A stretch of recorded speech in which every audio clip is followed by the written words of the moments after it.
Hi everyone, my name is Roy Zoki Kang. I'm in the program of Masters in Cybersecurity at GCU, and I would like to take this moment to talk to you about data security. And in this light, I want to say first and foremost, I'm novice to putting video records. I'm just still a beginner, and so I'll improve in time. Any flaws, please take it for that reason. So today we'll be talking about data security, and we'll be looking at various components of data security in the digital world. And for that, I will be talking about the states of data. We'll look at some components of data access, how data is best accessed, and we'll also look at some kind of security measures taken on data security as well, and we'll be talking about cryptography.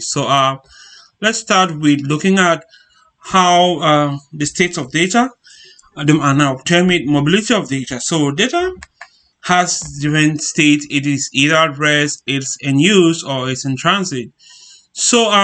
For data at rest, such as data we have documents in the shelf and lock it up and nobody's touching it, nobody's using it.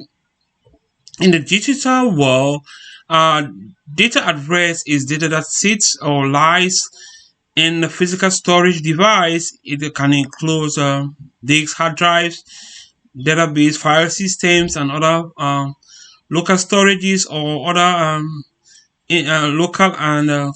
local and shared storage. So that is data and at rest, and we have also data that is in use. Let's talk about data that is in use right now. So for data in use, this is data that is like data that we read on, we write on, data that's been transformed, such as taking a pen and writing on a piece of paper. You're using data at that time, or you're reading data like a book. So with us, data in use is data that is being processed, data that sits in memory and have queries and other manipulations on it, so that it's been accessed at a time, and it's usually in memory, and if not, then it searches the data from the disk, so and then brings it to memory. Then now we'll talk about data in transit. This is data that is actually in motion, and by what I mean is data that is being transferred from one terminal to another, just as a mailing a message or a letter, or data that has been transferred by a courier from one terminal, from one area to another. So data in transit is actually data that goes through the network or the internet to from one system to another, or from one personnel or user of the system to another. So when we transfer data from one terminal to another, that data actually is in transit and uses the network or the internet to do this transfer. So for these states of data, we need to make sure that these data are in a good access, and data is all about access, as I may say. So there is a method or a general phenomenon about data access, which I will talk about. So it is the triage. I will term it as CIA, which stands for confidentiality, integrity, and availability. So confidentiality of data talks about the different classification of data, what kind of material the data entails, or the content of the data. And so we classify data according to that. There are certain data that are very sensitive. There are very sensitive data. There are data that are secretive, and they need to be classified accordingly to their class of data component, data composition. So, for instance, they could include PII, PHI, and stuff like that, and also government secrets and what have you, patterns and other kind of data.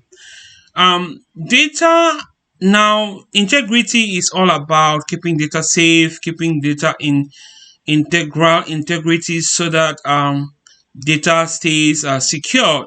So this is the basis about data security within the triage. The data integrity is actually the component that deals with the security of data the most. And then I will talk about data availability. For people to use data or to access data, it needs to be available in the first place. So in a digital world, we want to make sure that data is available for people that want to process data and want to use data. So the CIA triage is a very, very good feature for data access and security. So let's look at what the consequences of not keeping data in good integrity that I may talk about. So if we do not have our data in good quality, there are certain kind of disadvantage to that. But first of all, let's talk about qualitative and quantitative risk assessment and analysis. It's proper for us to do this so that we can actually analyze the data and classify them according to confidentiality guidance or policies. And then also, when we do that, we actually know how integral the data needs to be, how secure, the level of security we can give to the data, and how necessary it is to be available to users. Without these, the adversity that we can have on data security is a data breach. So with data breach, we have some consequences that are damaging to the corporation or the company and to the system of the company. So for data breach, we can get a disclosure of sensitive data out to bad actors, out to malicious actors in the cyberspace, and we can that means the data will be compromised at that time. And also for data breach, we can get loss of data and intellectual property, and then we can also have consequences to the company or the corporation directly. We can have sabotage and other consequences, and we can be involved in ransomware, spyware, and many other consequences that can follow us. So for us to avoid certain kind of malwares, SQL injection, session hijacking, network sniffing, mobile app attacks, spoofing, Internet of Things, and social engineering kind of schemes, we need to make measures to protect our data. So let's look at how we can start up with protecting data. So data protection, the main one I will look at is encryption. So we can encrypt data to protect data, we can mask data, or we can actually delete data that is not being used. And one way of keeping them in high availability is by doing backups of data. So let's talk about the security part of it as well. And right now, so encryption is actually encoding data or making sure that data is locked and only accessible with the use of encryption key. So when we do encrypt data, to actually access the data, we need to unlock the data using the key we used to encrypt the data.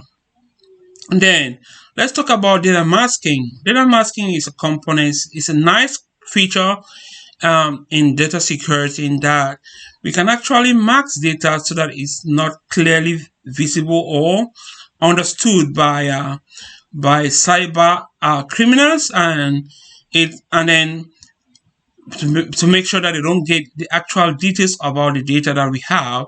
So only certain queries can actually unmask the data and then make it accessible, especially for lower level environments where we don't need the details about certain kind of personal data. There's kind of ways we can mask data. The computer has algorithms to do that. We can actually mark sections of data, like just releasing only the last four digits of the social security number, or randomizing the telephone number of a company or an individual, or just even scrubbing data and giving anonymous values to certain components or columns of data. So that is some of the way we can mask data. And finally, delete data that is loose in the system, that is not protected and that is not needed by the system. And before doing that, make sure we have a backup of it. So now also there is authentication, which is one of the key aspects of protecting our data. So authentication is measured by using passwords and also using certain other authentication features like multi-factor authentication to access data. So when we talk about data at rest, I'll look at these kind of things that I've talked about right now, and I will think that data at rest, we can actually encrypt data at rest and we can back it up. So TDE, which is transparent data encryption, is a measure by which we can actually encrypt data and use different algorithm of encryption keys to back them up, and we can actually imply AES for this purpose of encryption. Then for data that is in use, we need actually appropriate authentication.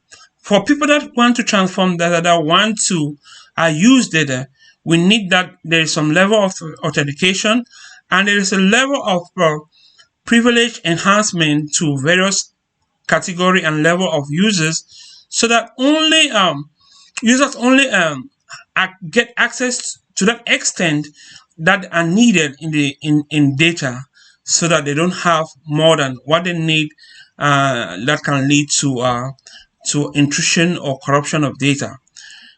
So now we talked about that, and then we talked about furthermore with authentication. There are in recent days and times we have seen that we do not only need password level authentication, but another additional layer, which is the multi-factor authentication. These days in mobile applications, we have even fingerprints, eye reading, and eye lens readings, and other kind of authentication that are available. Before we had pins that added to the password authentication, but now we have more vigorous multi-factor authentication going on around data environments that keep data. So for us to authenticate, to keep confidentiality, integrity, authorization and encryption, key management, and non-repudiation of data, we need to make sure that data is secured at every level. So we need to have data in integrity at this level. So let's now look at data cryptography. So data cryptography actually, I'll start off with encryption. So it talks about encryption, and it uses two major types of cryptography. There is, first of all, the symmetric cryptography, which is the aspect of encrypting data with a secret key and also sending that secret key to sending the decryption key, which is also secret, to all parties that need access to the data, so that they can use it to decrypt the data. It is sometimes slow to do this because people may not be in one place, and the digital systems, we may need to mail the key to another person because we don't want to transfer it to the network. And so it is actually archaic, but it also keeps some kind of level of great security in that the key is not distributed in the open easily, and so that in respect to that, it's kept secret, and only participants or parties that need access to the data can actually use their secret keys to decrypt the data. So this is for symmetric cryptography. Then now let's talk about asymmetric algorithm, which is a cryptography whereby there is a one public key that goes to all, that is public to everybody, and then there is the secret key that um, each party to that needs access to that data keeps. So it's easy to distribute the secret keys by means of certificates and other means, and it's automatically done. And then for that, we can easily get access to data. But the flaw in this is that public keys are public, so anybody can get hold here and imagine the private key to decrypt data, and can steal the private key easily. But on the case of the symmetric encryption, the key is not easily accessible to bad actors. So, but the fastness of the asymmetric algorithm makes it easier to use and also to distribute. So, with using the advantages of both symmetric and asymmetric algorithms, we can come to terms with another form, which is the hybrid cryptography.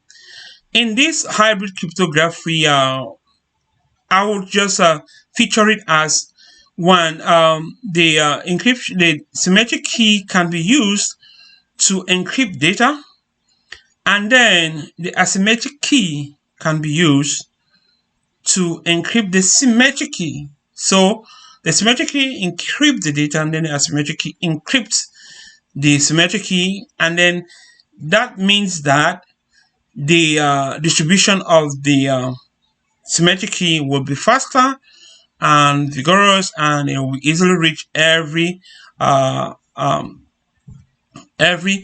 person that needs access to the data to get the key automatically. And then now the asymmetric key now the secret asymmetric key now will now decrypt the symmetric key, and once decrypted, we can get the metadata of the symmetric key and use it now to decrypt the data, and it's then accessible to the user who needs that. So combining both symmetric and asymmetric algorithms enhances proper security of data in every aspect that we can think of. So uh, the cryptographies that we can talk of today about the asymmetric and the symmetric key can go a long way also to render the different state of data on different security levels. So let's talk about some kind of symmetric methods that are available out there. We have the 3DES, we have the AES, the IDEA, the blowfish, the twofish, the RCA, the RC5, the RC6, and the cast. Those are methods of asymmetric encryption that we have out there, and I want to make sure it is known that the cipher of history, including the Caesar cipher, used the symmetric algorithm to encrypt data, which he used to send to his troops abroad, so that only the troops can actually decrypt the data using the symmetric key that he sent to them. So that's how he used. That's one of the methods he used to defeat his enemies in the past.